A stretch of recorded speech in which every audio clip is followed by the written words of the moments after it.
Okay, yeah, cool. Right, hi everyone. My name is Herb Kim.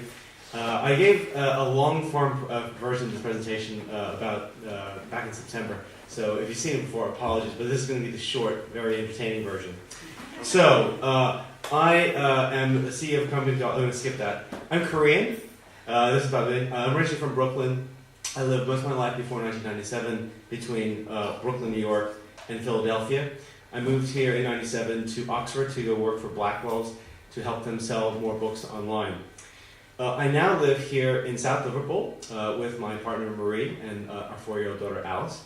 And I work in the Northeast for a company called Codeworks, which is based in Sunderland. And we are a not-for-profit company. What do we do? We work to support the digital industries in the Northeast of England. As part of that, I got to go to a conference in 2006 called TED, which I'm sure many of you know about, and was suitably blown away, and had this idea that, my God, I've got to do something like a Geordie TED, which the TED people said, we don't think that's such a good idea. So I said, okay, well, we'll try again, and we'll do something called Thinking Digital. That'll be kind of like a TED-like thing. And like TED, we are going to invite loads of wonderful people to our conference, people like Ray Kurzweil, the noted futurist, Greg Dyke of the BBC, Doug Richard, formerly of the Dragon's Den program. We had other folks like Dan Lyons, currently a Newsweek columnist and also known as the fake Steve Jobs. A woman named Jessica Flannery, who is a co-founder of a really awesome social enterprise called Kiva.org, which is microloans to Africa. And people from well-known companies like Cisco and Microsoft and other sort of leading lights like that.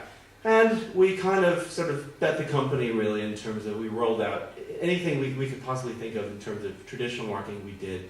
So we had a new website, we had great sponsors, we had print ads, we had online ads, we had email marketing, we had leaflet drops, etc., etc., etc., and so on. And I'd like to be able to tell you that between this great concept, between these wonderful speakers, and all this money that we spent, that we were quickly on the road to success, except we weren't.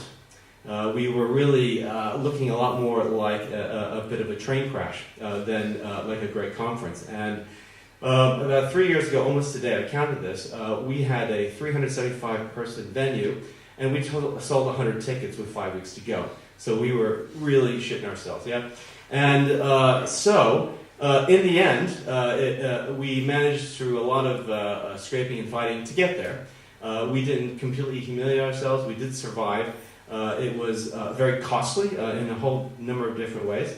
But we decided that we would go for 2009. And then we launched the 2009 conference, and Lehman Brothers collapsed. And then our two main sponsors, Microsoft and Cisco, said, we're not going to be able to return. In fact, we're not even going to come to your conference, right? Just to sort of, make me feel particularly bad.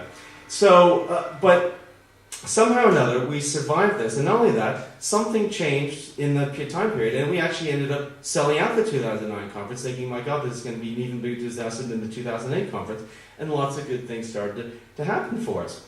And going forward to the conference that's coming up, we have actually sold this conference out back in January. We've had an expansion space. We sold those tickets, things like that. And we haven't actually spent any money this year in terms of marketing. So what happened? Waiting for the slide now.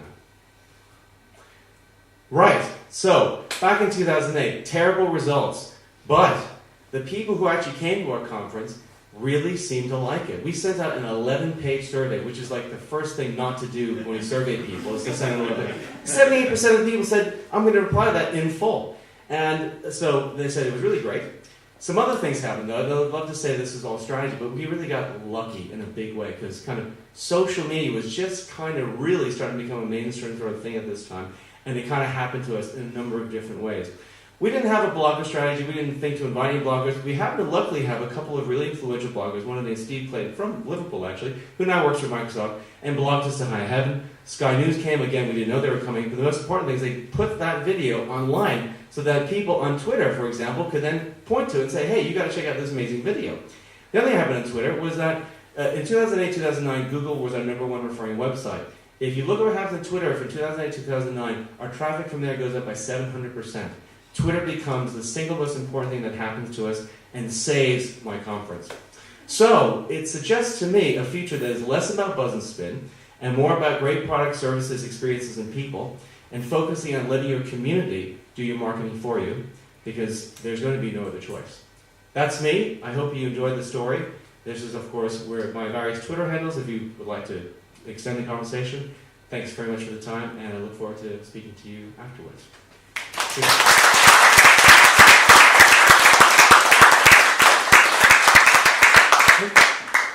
Thanks very much, Herb.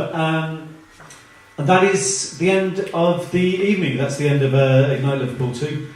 We do have some quick thank yous. Some thank you to Adrian and Andy and Dan and Ross, who's not here, and Sound Network, and Andy Freeney for the last time, because I'm not sure you got thanked last time. Most of all, thank you to John Moores University. A big thank you to them. And most of all, thank you to you for coming, and thank you to the speakers and presenters for presenting. Thank you very much. And we're all planning on going down to the beer house at the end, where I think it's $4.95 for curry and a beer. Yeah, okay, some people like that idea. Thanks very much, and good night.